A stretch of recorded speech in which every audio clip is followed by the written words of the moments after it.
বন্ধুরা, তনুশ্রী সিম্পল রান্নাঘরে তোমাদের সকলকে স্বাগত। আশা করি তোমরা ভালো আছো। একই রকম মটন কষা আর মটনের ঝোল খেতে ভালো লাগছে না, তো নতুন একটা রেসিপি নিয়ে এলাম। বন্ধুরা, স্কিপ না করে পুরো ভিডিওটা দেখার অনুরোধ রইল। রেসিপিটার নাম হচ্ছে অয়েল ফ্রি দম মটন। তো বন্ধুরা, স্কিপ না করে পুরো ভিডিওটা দেখো। এখানে আমি 1 কেজি মটন ধুয়ে পরিষ্কার করে রেডি করে নিয়েছি। এখানে গোটা গরম মশলা নিয়ে নিয়েছি, তেজপাতা, দারচিনি, শুকনো লঙ্কা, জিরা, এলাচ এবং লবঙ্গ আর কটা গোলমরিচের দানা। গোটা পেঁয়াজ আমি কুচিয়ে নিয়েছি এখানে। আর এখানে আমি পেস্ট করে নিয়েছি কাঁচা লঙ্কা, আদা, রসুন ও পেঁয়াজ। তারপরে আমি পেস্ট করে নিয়েছি টমেটো। তারপর কিছুটা গুঁড়ো মশলা লাগবে এখানে, যেমন জিরার গুঁড়ো, ধনিয়া গুঁড়ি, নুন, লঙ্কার গুঁড়ি, হলুদ গুঁড়ি আর একটু গোলমরিচের গুঁড়ি। আর এখানে ফ্যাটানো দই, যেহেতু অয়েল ফ্রি, অয়েল আর দেওয়া হবে না। এবারে আমি একে একে এই সব জিনিসগুলো মিশিয়ে নেব। পেঁয়াজটা পুরোটাই আমি দিয়ে দিলাম, আর কাঁচা লঙ্কা, আদা, রসুন, পেঁয়াজ পেস্টটা 4 চামচ, একটু বড় চামচের 4 চামচ দিয়ে দিলাম। তারপর একটু ছোট চামচের 3 চামচ পেস্ট করা টমেটো ওর মধ্যে দিয়ে দিলাম।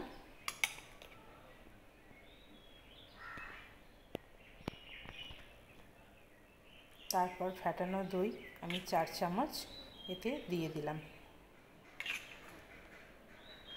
এইভাবে মটনটা করলে বন্ধুরা, বিয়েবাড়ির মটনকেও টেস্টে হার মানাবে।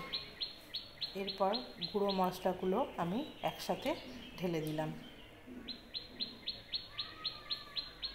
তারপর গোটা গরম মশলাগুলো, গরম মশলার যে সব ছিল সব একসঙ্গে দিয়ে দিলাম। দিয়ে এরপর আমি একসঙ্গে মিশিয়ে নেব মটনটার সাথে। ভালো করে মিশিয়ে নিতে হবে, যেন মটনের সব মশলা আস্তে আস্তে মিশে যেতে পারে। ভালো করে আমি মিশিয়ে নেওয়ার পর কড়াইটা ভালো করে কাছিয়ে নিয়ে রেডি করে নিয়ে এরপর আমি ঢাকা দিয়ে দেব উপর দিয়ে। দেওয়ার পর 30 মিনিটের জন্য আমি এটাকে ঢাকা দিয়ে এমনি রেখে দেব। 30 মিনিট পর গ্যাসের ওভেনটা আমি ফুল জোর করে জ্বালিয়ে ওই ঢাকা কড়াইটা ওভেনের ওপর বসিয়ে দেব।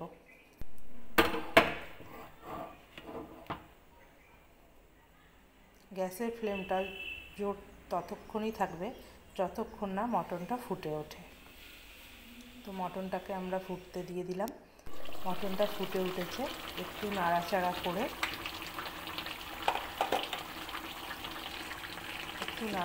করে গ্যাসের ফ্লেমটা লো করে দিলাম। করে দিয়ে আবার ঢাকা দিয়ে 15 মিনিটের জন্য মটনটাকে হতে দিলাম।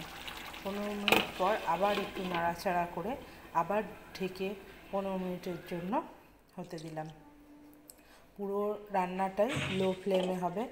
দেখো বন্ধুরা, তোমরা অয়েল ছাড়া কিন্তু কতটাই চর্বি দিয়ে অয়েল বেরিয়েছে মটনটার মধ্যে। এইরকম নাড়াচাড়া করে নিয়ে আবার 15 মিনিটের জন্য আমি ঢেকে দেব।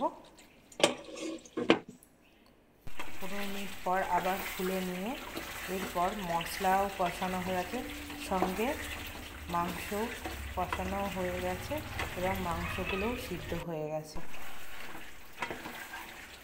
এরপর আমি ওপর দিয়ে গুঁড়ো গরম মশলা ছড়িয়ে দিয়ে তারপর ভালো করে নাড়াচাড়া করে ওই গরম মশলার গুঁড়িটা মিশিয়ে নেব। মিশিয়ে নিলেই রেডি অয়েল ফ্রি